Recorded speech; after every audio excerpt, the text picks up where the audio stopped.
Here we are, Real Recovery Talk. Welcome to our podcast. I'm Ben. No, stop. Stop. Did you hear that, Buckets? That was no good. Hear what? Here we are, Real Recovery Talk. I am your host, Tom Conrad. In today's episode, we've got Benjamin B. What's happening, everyone? And we got Stevie Buckets. Happy to be here. That's right. Happy to be here, says Stevie Buckets. How you doing? I'm good. First things first, thank you for tuning in on the podcast app, whichever one that you choose to use, and thank you for watching on YouTube. In the end, if you have any comments, questions, or concerns, you could always reach us, Tom at realrecoverytalk.com and Ben at realrecoverytalk.com. And we want to help you turn your mess into your message, right, Ben? Yes, Tom. That's what we want to do here on this show. That's the goal. How you doing, Steve? I'm good. I just said that. I'm well. A little tired from football and basketball, but you know. How was your trip? Oh, it was incredible. Yeah? It was awesome.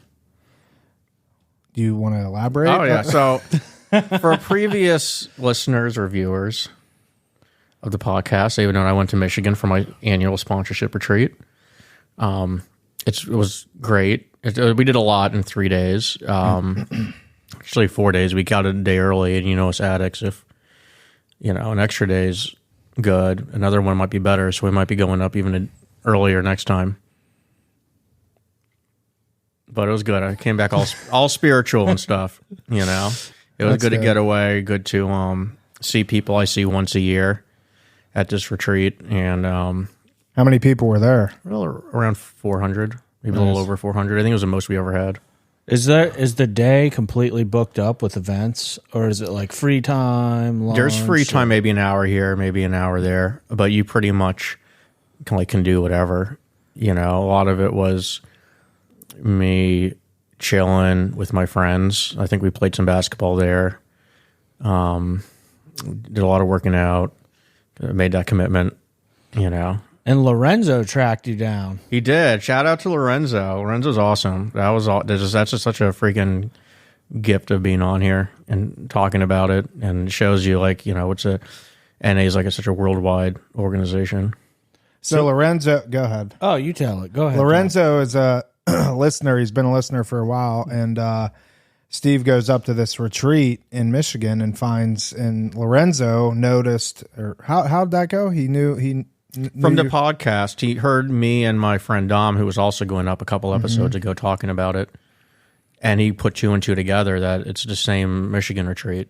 Yeah, and then Lorenzo texted me the other day.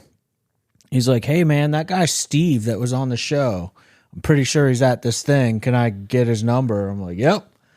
Go find him." Steve was looking for his name tag, but they called each other and linked up. I actually saw him because when the first day, the Friday night group, you have to, if it's your first retreat, you have to go up and say your name, where you're from, your home group. They actually shortened it a lot because it would take forever. But this time, it was just your name, where you're from, who your sponsor is, and what you're looking forward to over the weekend. And so I was looking out for him because there was a lot of new guys, and I saw him. Was he one of the ones that went up? Was this his first one? It was. He has 21 or 22 years clean, but this was his first retreat. Great. Awesome. Yeah.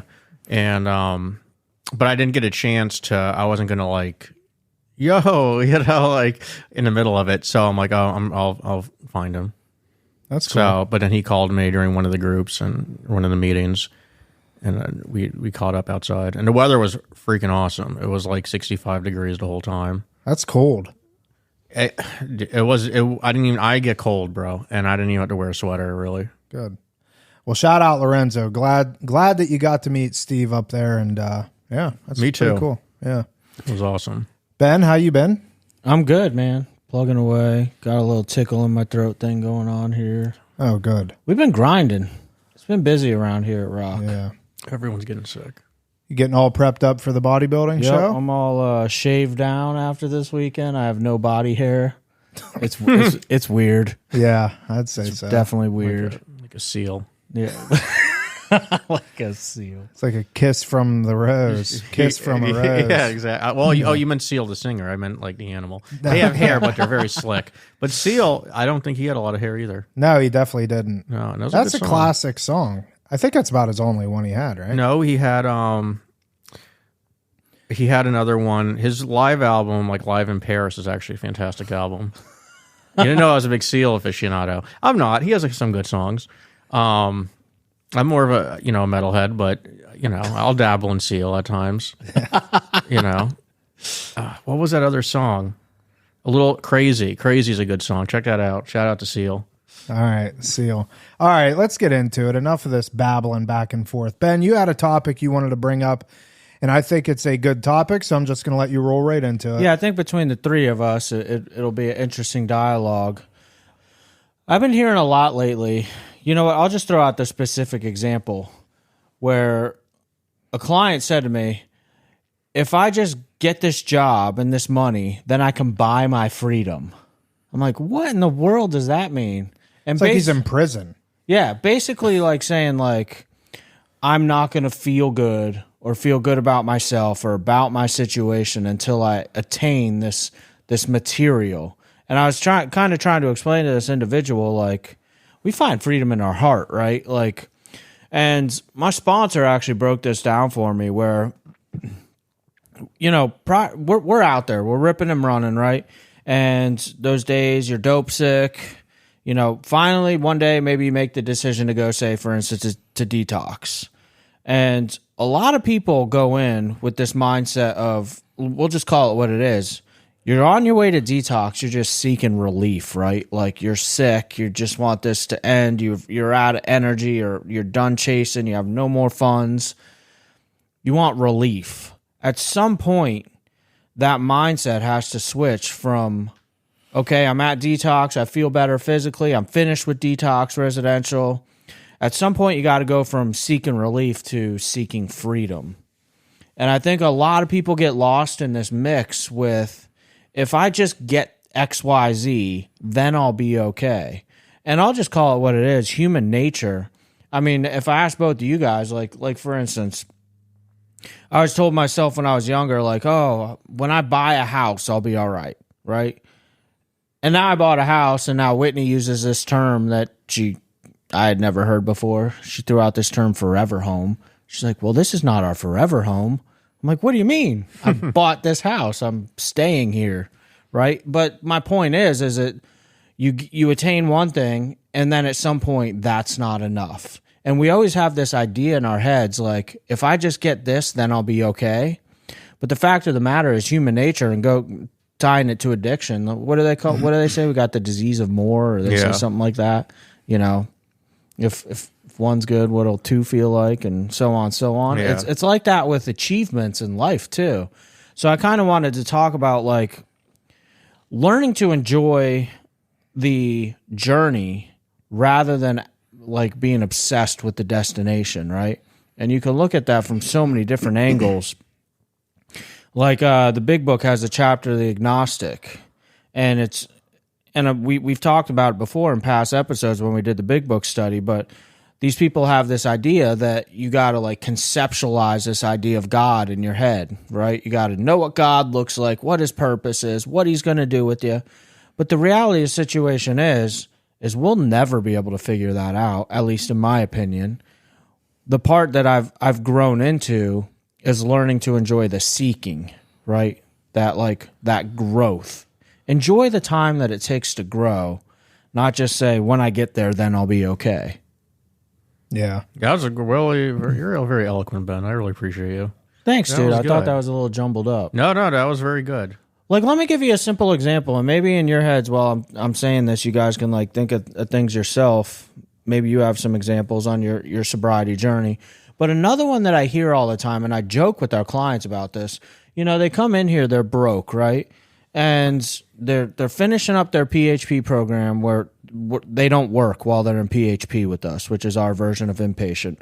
Then when somebody goes to IOP, the whole intention of IOP, intensive outpatient, is to do a little less clinical, but also get a job in recovery. Life skills aspect. And we titrate them down from in clinical hours to now you're working. So we kind of, get them used to doing both at the same time. That way we're there as a safety, so to speak. But for instance, with the clients, I hear it all the time. They're looking for a job. They finally attain this job. And the day they get the job, I always say the same thing to them. Remember how happy you are right now that you got that job today. They come in here, they tell their therapist, they tell Nick, our director of operations, they tell Steve and Tom, man, I got this job. I'm like, remember how you feel right now? Mark my words, 30 days from now, they're going to be complaining how their boss sucks, how they should be the manager, how they're not getting the right shifts, how they're not getting paid enough, how they're not appreciated at work. Point is like living in the moment and going back to like, hey, man, reminding myself like, hey, when I said I was going to get a job, I told myself I was going to feel better. And now I don't appreciate it 30 days. Going back to what I was saying earlier, now I want more. Yeah. Was there anything ever in your recovery that, like you said, if I get this? Yeah, plenty of things. I guess the two big ones were I had two goals. One was like I discovered like I always liked to write before I discovered drugs, quite frankly. Like it was fun to me. I was creating stories, disassociating during class, you know what I mean? Like daydreaming, thinking about like cool things to write, And then I just discovered drugs, which was like, wait, that was the immediate relief. And like, screw everything else. And I just did drugs for a long time. And then I got clean. I discovered writing again. It was really a beautiful time for me and very organic and very, I was just enjoying the process of doing it. I had my best friend, we were writing something together, working on this project, and just meeting, getting coffee in early recovery, going over this was like a high in itself. Like it was so much fun. Like that was a huge part of my recovery. That's why I like talk to a lot of our current clients about like find your passions, but then like part of me like that is like wears off after a little while, and I'm like, I'll be happy once I get published or something, or I sell this. First off, it was a lot of comparison to other people where they were this time of my life. I was around 24, so people are now graduating college, you know what I mean, or maybe they're getting into long-term relationships, which I'm going to come back to. But like they're now doing stuff in their lives. My biggest achievement now, which again, kind of to your train of thought, like how happy you were, I was so happy when I got my 30 days and my 60 days and my 90 days. That kind of fell by the wayside because now I'm like looking at other people, what they're doing in their lives, comparison. And it took the joy, and they say comparison's a thief of joy, is taking the joy of where I was currently in my process, and like, oh, I'll be happy once once I sell this, which is a completely hard thing to do. Some of the greatest writers in the world are unknown and die destitute, not to get morbid, but I'm just being real with you. You know what I mean? You can't base it on that. So I'm like, well, what can I do now? Like, I was like, I don't know why this is not my nature to, especially at that age, to think big picture, but at the same time stay in the present. You know what I mean? That's a tough thing to do. So I don't know. Like maybe my sponsor put it in me or something, but I'm like, I said, what can I do now? So I went back to school and all that, and still worked on my writing. And exactly, it's been and just enjoy that journey and let the chips fall there where they may, but just show up. But having fun in the process. And another thing was, which I think is huge, and I know we talk about relationships a lot, but this was true for me, is like, I'll be happy when I get a girlfriend, Mm-hmm. like that's when I'll be happy, and thank God it didn't happen because it took me a while to get a girlfriend. So like in terms of like I didn't give up on that, but I ended up stopped trying to force it, and worked on myself, and that's when things happened, in terms of that aspect of life.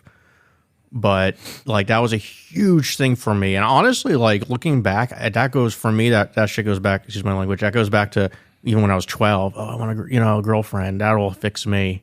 That's when I can be happy, when I could, I feel like it's something that we see all too often, not only with people in early recovery, but people as you go on, really, in your sobriety. It's not just people in recovery. It's people as a whole. Yeah. We have this, comparing or wanting to keep up with the Joneses type mentality. And But I would say, though, people that are in recovery that have had the opportunity to go through this process, we should get to a point to where the materialistic stuff doesn't hold such a, it doesn't have such of a stronghold on us.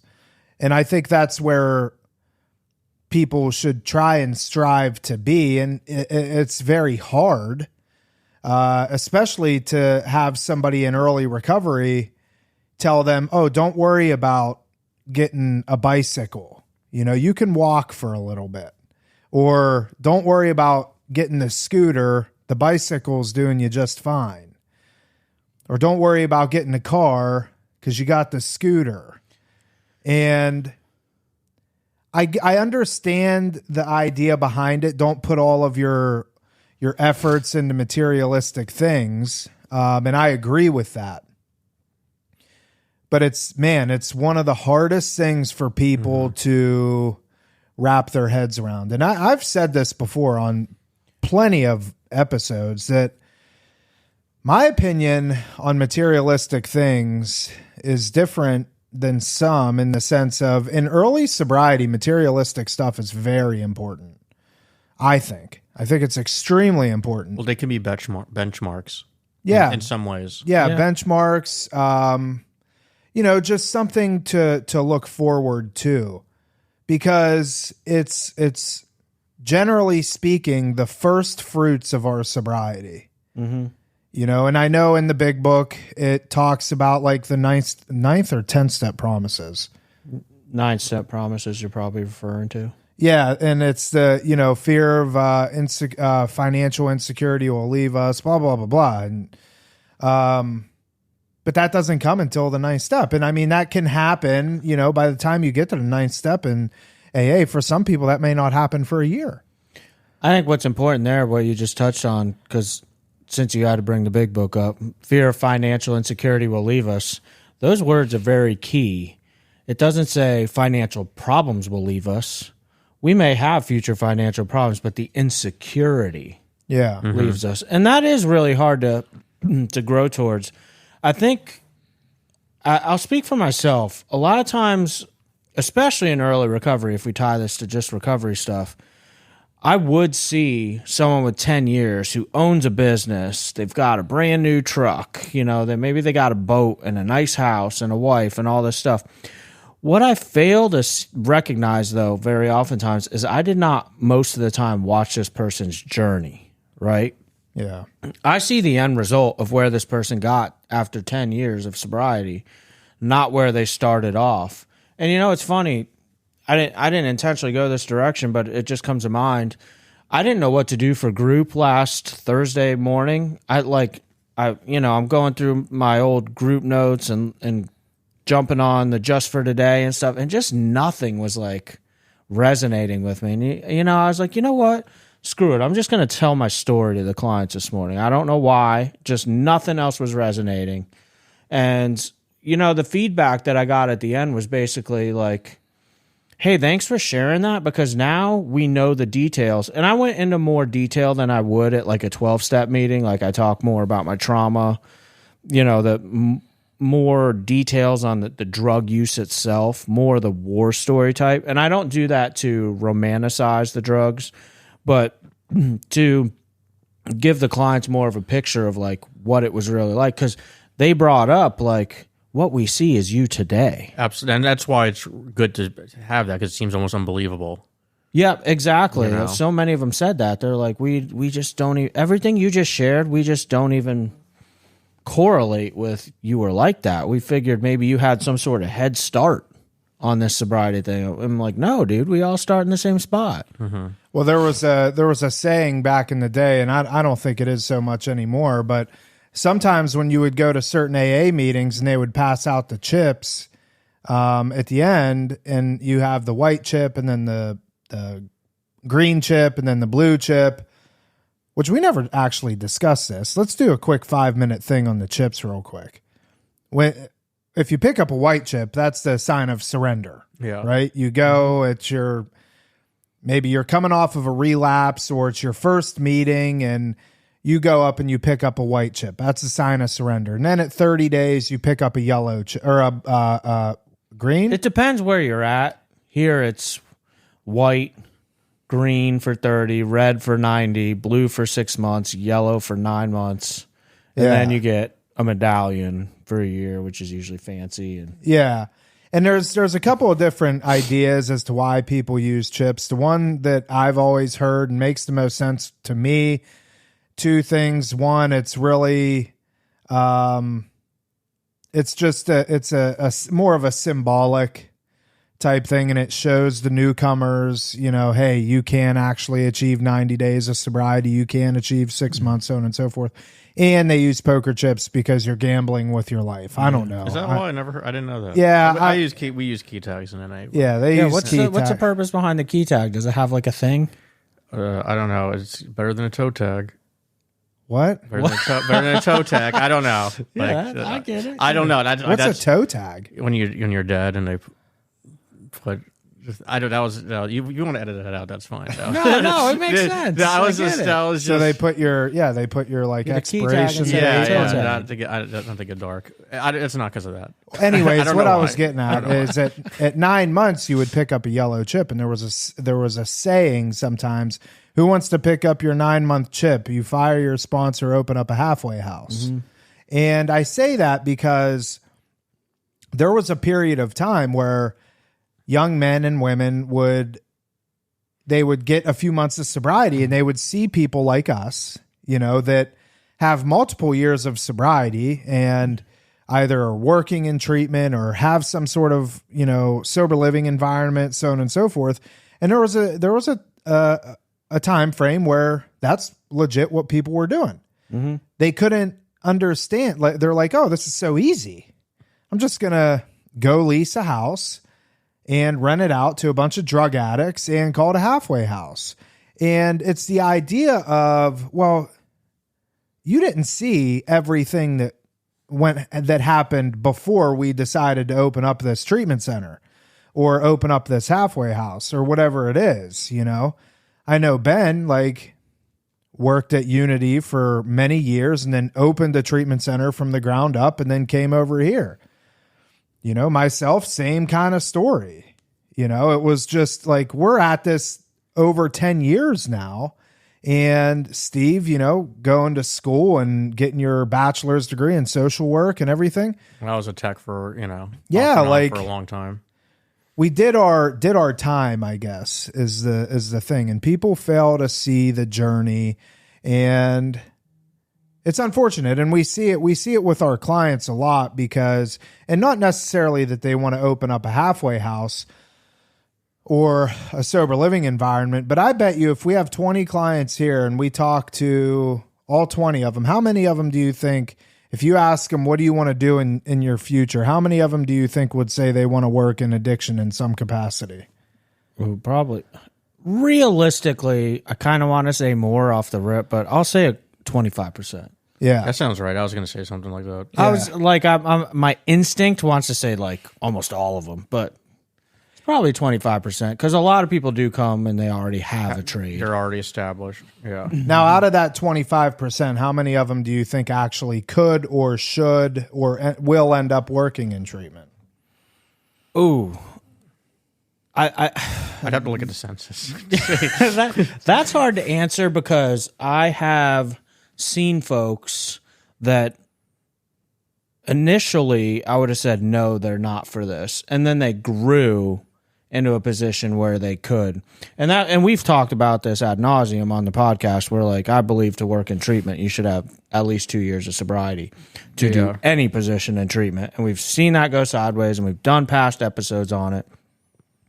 But then also, just to be straightforward, I know plenty of people that have been working in the field for years who have the biggest hearts, but no business working in this field whatsoever. Right. The good intentions, but just not meant to do this, and it's probably harming people. Yeah, and I bring that up because it's people tend to not stay in the moment. And we tell people all the time, you're not looking for a career, you're looking for a job. We're not looking to do anything more than work 15, 20, 25 hours a week, bagging groceries or working at a restaurant or something, because at this point we're really, you're still on training wheels at this point. You're really trying to kind of find your way through sobriety and allow yourself to have some hardship and put yourself in you're in a position to where things aren't always going to go your way. And you want to be able to navigate those sorts of things and come out the other side successful and kind of see the growth opportunity that happened with that. But what we see a lot of times is clients and just people in general that are new to sobriety, they are in this mindset of, my life has been on pause for so long because of my addiction, whether it be substance abuse or drug addiction. And as soon as you remove the substances from them and they, get a week or two or 30 days of sobriety under their belt, now they want to make up for lost time. And they want to jump, head first into the career, and I got to get my kids back, and I got to get my marriage back, and I got to do this, and I got to do that. And I don't have any more time to waste, so on and so forth. And 9 times out of 10, we end up seeing, they come back because they don't allow this journey to happen organically. It's more, go ahead. I'm glad we're having this conversation. Over the course of working in this field for over 10 years, there's things that I used to say all the time that I've forgotten. Alvin.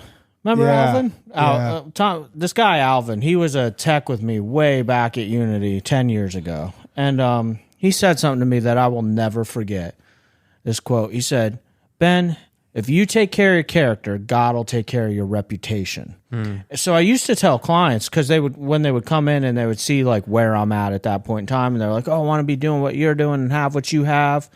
And I used to explain to them, I would say, and I need to get back to this, tell them, quit trying to build your life. Why don't you build your character? Yeah, I love that. Because if I had to summarize my journey, I'm pretty darn happy with where I've ended up at this point. And doors just keep opening. But I will say that, for me, for whatever reason, it's very clear. I'll make it black and white. I always went back to the 2 things that I knew could get me money and material really quick: bartending and personal training.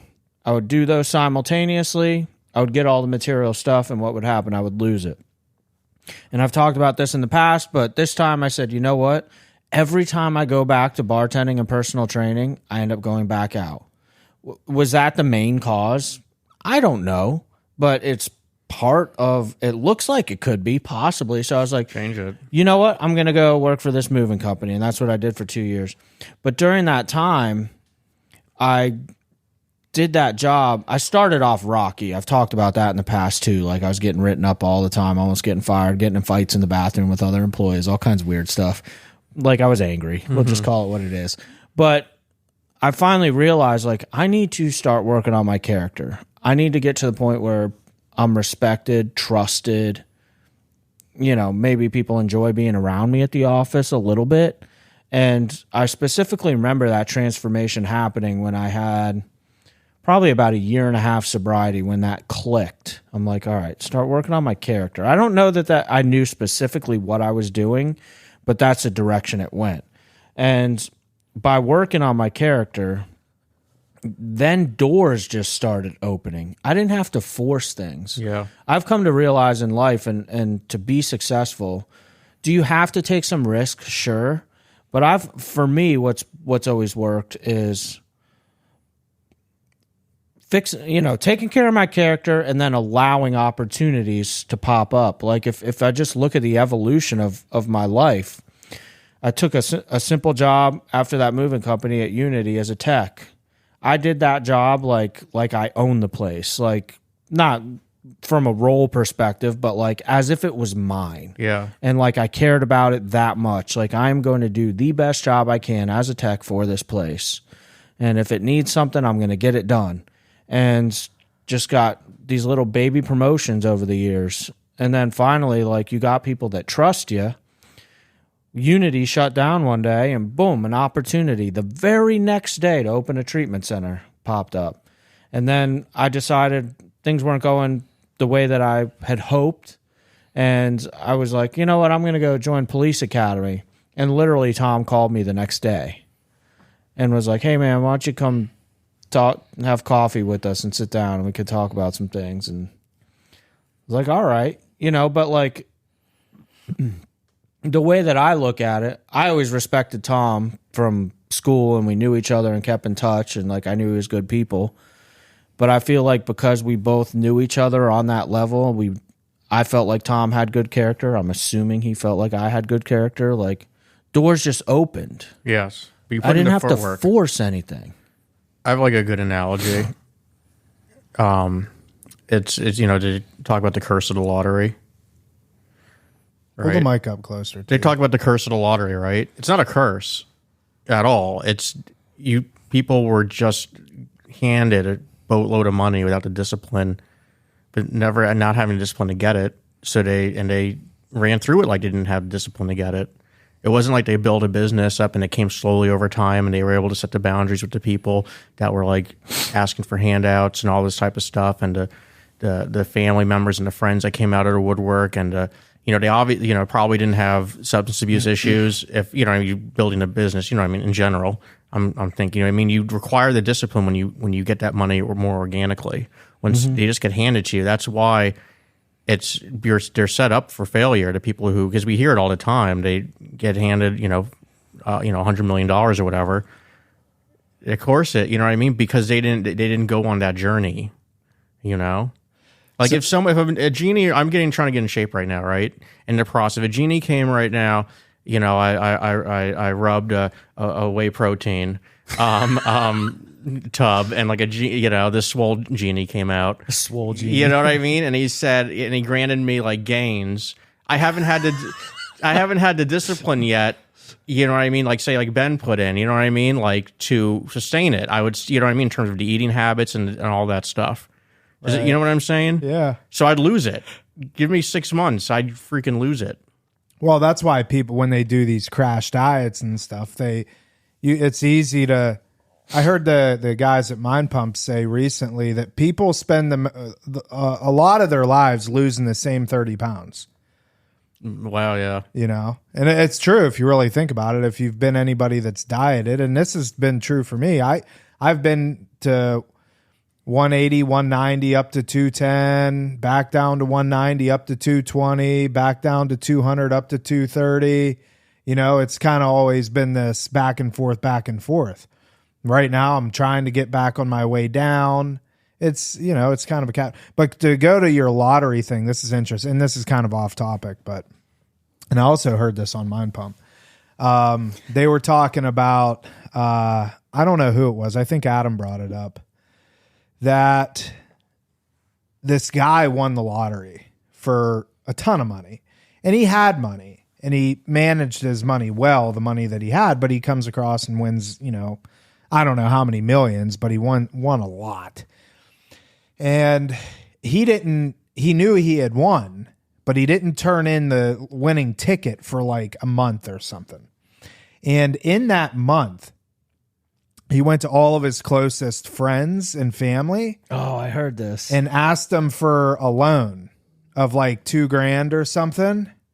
And I don't know. I think nobody gave it to him because they, you know, whatever, either didn't have it or they had it and just wouldn't give it to him or whatever. And then he goes and cashes in his winning lottery ticket. And the reason that he did that was because all of his closest friends and family were probably going to come to him and ask him for a loan. Definitely. And he turns around and says, no, why would I do that? I asked. That's pretty dude. Amazing. Like, talk about playing chess, not checkers or whatever. But the key there, what you said, is like he already was a successful guy. Yeah. You know? I mean, I would love the opportunity to try and blow through $100 million, you know? Imagine now, but imagine getting that when you had, 60 days sober. Well, we've seen that with people. Yeah, we see it all the time. Like, I mean, just to call it what it is, you get some spoiled rich kid whose parents buy him a Mercedes because he graduated rehab. The kid crashes the Mercedes. The kid that didn't work for the Mercedes doesn't care. Yeah. That's a real life story. It is. Yeah, I've seen that. I've heard it. I went to high school with a kid who, like, I think went through like 3 BMW 3s, but like the sport. It was really nice. Yeah. Yeah. We had a client come through here that, I mean, I'm not going to say amounts, but she was a trust fund child and came to us two times, and spent quite a bit of money. And one day the person in charge of the trust said, "This is it. Like there's not much money left in this trust." And some close to like $500,000 was spent just on treatment. That wasn't all with us, obviously. Yeah. But yeah, it was, and this particular, and Ben and I we're talking about having her on the podcast because she's got like 3 years clean now. She's doing really well now. That's awesome. But, I think it took what it took, burned through the money. What was interesting is I remember when she relapsed, and this girl relapses hard. Very She's a true hard. crackhead. Yeah. Like, I mean, imagine having a trust fund as a crack addict. Like, bro. Point is I remember over specifically, it was something I'm might get the details a little mixed up, but I remember her calling me asking to come back to rock. And I'm like, no, we're not taking your money anymore. Like, because essentially I said, yeah, we could take your money, but what are we doing for you? Nothing. And I remember her getting really upset with me on the phone. She's like, well, my parents left me that money just for this, to do whatever I want with. And her parents had passed away. And I had a really good rapport with her at this point. We've known each other a while, so I felt comfortable saying what I said. But I said, your parents did not pass away leaving you this money so that you could constantly smoke crack and bounce in and out of treatment. And she was just like, oh, what'd you say? Yeah. I'm like... Yeah, like so offended. And I was like, that you mean to tell me that's why your parents left you this money? Because I didn't know your parents.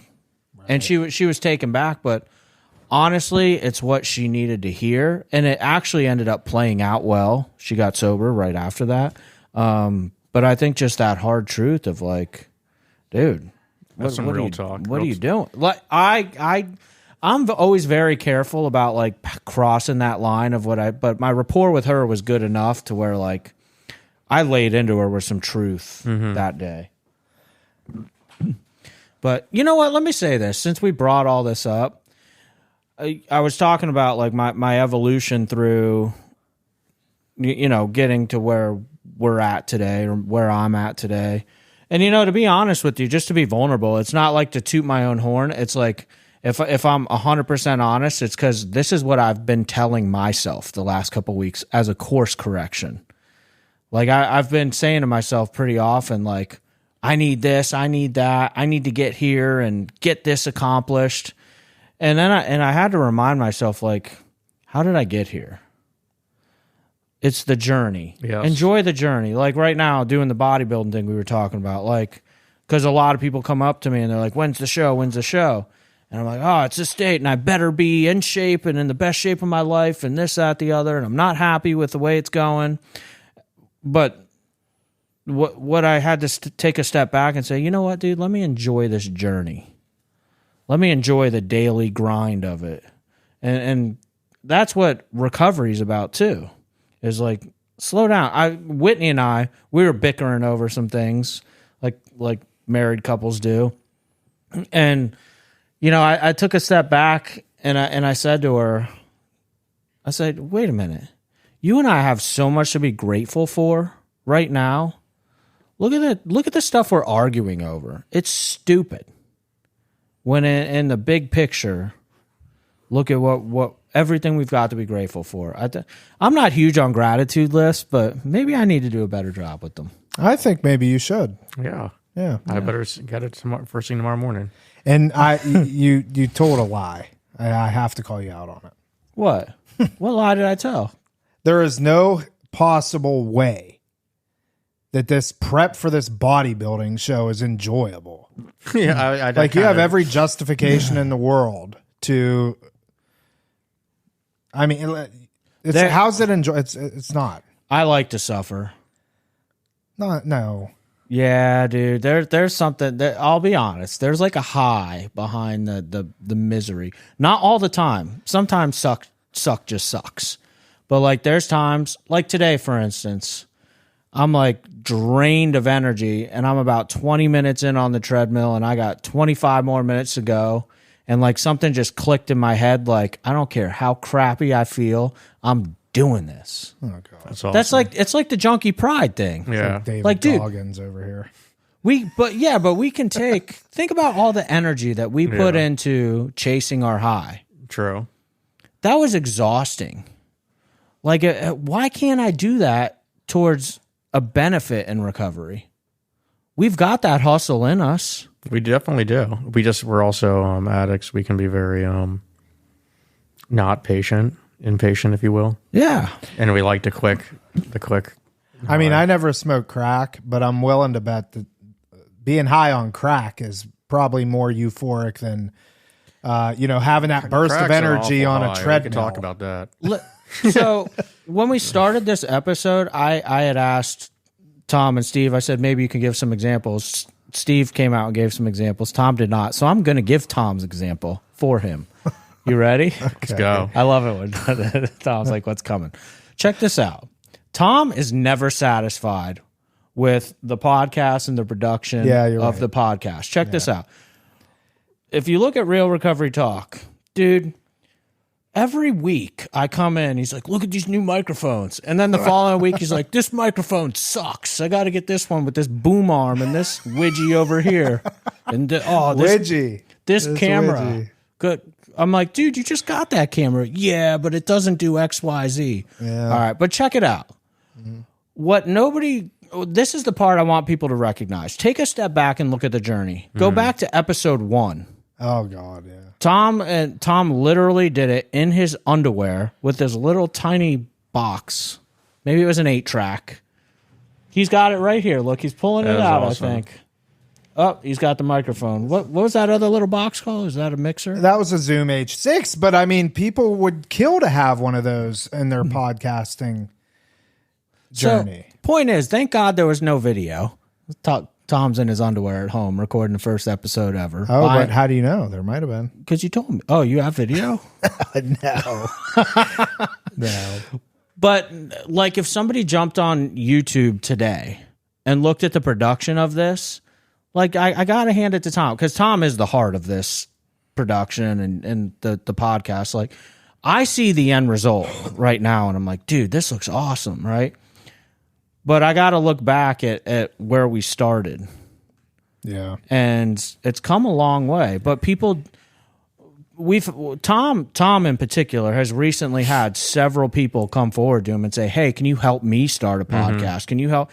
And you could tell like Tom's just so overwhelmed with like he knows so much in his head that he can't possibly get all that knowledge. People have to you have to allow people to have their own journey with it. And I don't think Tom came out and said it, but it's kind of like, dude, you've got to just start somewhere and grow. Yeah, it's Amanda has a picture somewhere on her phone of like the second or third episode or something. And I was in my closet because when you're doing a podcast, and I don't have a lot of sound treatment in here, which I want to get, by the way. These are egg crates on the wall. We already had that downstairs. No. You took it down. Now we got to do episode 2 of that. No, there's nice sound treatments that you can do. But anyways, the idea is if you don't have like a studio or anything like we're blessed to have, you can record in your closet because the clothes and everything is good. It keeps the sound from bouncing around. And I was sitting on the floor in the closet recording with this microphone and my little recorder thing, just like Indian style on the are you allowed to say that now? Indian style? I think it's fine. Crisscross applesauce. Crisscross applesauce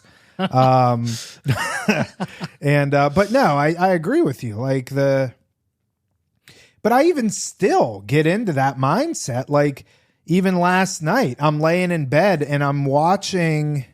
Just so everybody knows, any knowledge that I get in terms of podcast production, stuff like that, comes straight from YouTube. And last night I'm laying there watching different editing techniques on YouTube. And then I start watching this guy, Pat Flynn, who's a phenomenal podcaster, and he has, the Smart Passive Income podcast. And I start watching one of his videos and so on and so forth. And then I get into the mindset of, I need to be doing that. I need to be doing that. I need to be doing that. And yeah, so it's like, it's still to this day, like these plants that are here, I'm like especially this one right here, because it's like starting to grow massive arms and stuff. That was fake the whole time. No, it's not fake. That's real. Oh, nice. Yeah. So I'm always looking for ways to improve the podcast. And that's fine. And I think it's like the balance with like wanting to improve, steady improvement, having the gratitude of where you were, the faith that if you continue to work on your craft, that it'll improve and all that. But just enjoying, the in-between time. Yeah. Don't let it be all consuming. It's like people realize, and this is why they say that expression youth is wasted on the young. You could also call that like early recovery is almost wasted on the young. I miss early recovery when things were, don't get me wrong, there's a lot of benefits. Dude, I had some good years. My first 2 years were super rough for me, but that was all because I'd created such a mess. But like, cleaning that up. My third and fourth year of sobriety were just awesome. Mm-hmm. Yeah. They really were.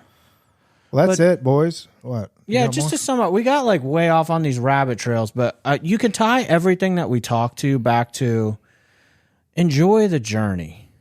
Yes. Recognize you're on a journey. Remind yourself you're on a journey. Don't just fixate on this outcome. Maya snuck in here. And we were talking about how a client said that once they get a job, they'll buy their freedom. I'm like, no, you got to find it. You got to find it in here. Oh, that happens to be her client. That happens to be her client. And I got I want to tell you another one of your clients, but we could do that after this. That's not for this podcast. Another former client of yours, different one. Anyways, read Hero with 1,000 Faces, Joseph Campbell, The Hero's Journey. All right. I highly recommend it because it's about looking at your life almost as like the story beats of a movie. Mm-hmm. But it's too long to explain here, and I'm not going to. It's like Mary Jane. You can listen to Miley Cyrus, The Climb. Great song. No, Steve is a Seal fan, not Miley Cyrus. Yeah, not a Miley Cyrus. That was a whole. You missed it. All right. Are you going to be able to hear all that? Yeah, I don't know. All right, is that it? I think I'm pretty good. You good, Ben? We're good. All right, that is it for this episode of Real Recovery Talk. Thank you for tuning in. In the end, if you have any comments, questions, or concerns, you could always reach us, Tom at realrecoverytalk.com and Ben at realrecoverytalk.com. And ultimately, we want to help you turn your mess into your message. That is it. We will see y'all later. Later. See ya.